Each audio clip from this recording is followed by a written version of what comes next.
तर एक मोठी बातमी समोर येते। मनसेच्या दीपोत्सवाला उद्धव ठाकरे उपस्थित राहणार का अशी जोरदार चर्चा सुरू झाली आहे। दिवाळीमध्ये मनसेच्या वतीने शिवाजी पार्कवर दीपोत्सव साजरा केला जातो। या कार्यक्रमाला उद्धव ठाकरे उपस्थित राहणार का अशी आता चर्चा सुरू झाली आहे। उद्धव ठाकरे यावर्षी मनसेच्या दीपोत्सवाला उपस्थित राहतील का असा सवाल उपस्थित झालाय। दिवाळीनिमित्त मनसेच्या वतीने शिवाजी पार्कवर दीपोत्सव केला जातो।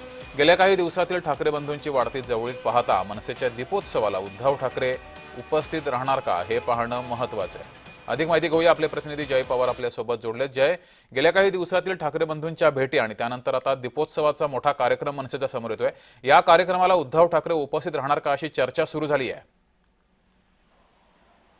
नक्कीच आपण पाहतोय की आज मनसे प्रमुख राज ठाकरे यांनी मातोश्रीवरती उद्धव ठाकरे यांची भेट घेतली आहे। ती जरी कौटुंबिक भेट असली तरी याला राजकीय चर्चा येते, राजकीय दृष्टीतून सुद्धा बघितलं जातं। आणि यामध्येच आपण जर पाहिलं तर आता 8 दिवसावरती दीपोत्सव सुद्धा येऊन टेपला आहे। आपण जर पाहिलं तर मनसेच्या वतीने दादरच्या शिवाजी पार्क येथे मोठा दीपोत्सव जो तो साजरा केला जातो। आणि प्रामुख्याने आपण जर पाहिलं तर गेल्या काही वर्षांमध्ये मोठमोठे अनेक नेते जे आहेत, ते नेते असतील किंवा अनेक सिने कलाकारांनी या मनसेच्या दीपोत्सवाला हजेरी लावली आहे। त्यामुळे आता आज उद्धव ठाकरे राज ठाकरे यांच्या झालेल्या भेटीमध्ये मनसे प्रमुख राज ठाकरे यांनी उद्धव ठाकरेंना याबाबत निमंत्रण दिलं आहे का? कारण आपण जर पाहिलं तर गेल्या काही वर्षांमध्ये उपमुख्यमंत्री एकनाथ शिंदे असतील किंवा मुख्यमंत्री देवेंद्र फडणवीस यांनी सुद्धा मनसेच्या या दीपोत्सवाला हजेरी लावली होती। आणि आता यामुळेच आता यांना येत्या 8 दिवसामध्ये दीपोत्सव असल्या कारणाने आता आज उद्धव ठाकरे राज ठाकरे यांच्या भेटीमध्ये मनसे प्रमुख राज ठाकरे यांनी उद्धव ठाकरे यांना दीपोत्सव निमित्त कार्यक्रमाचा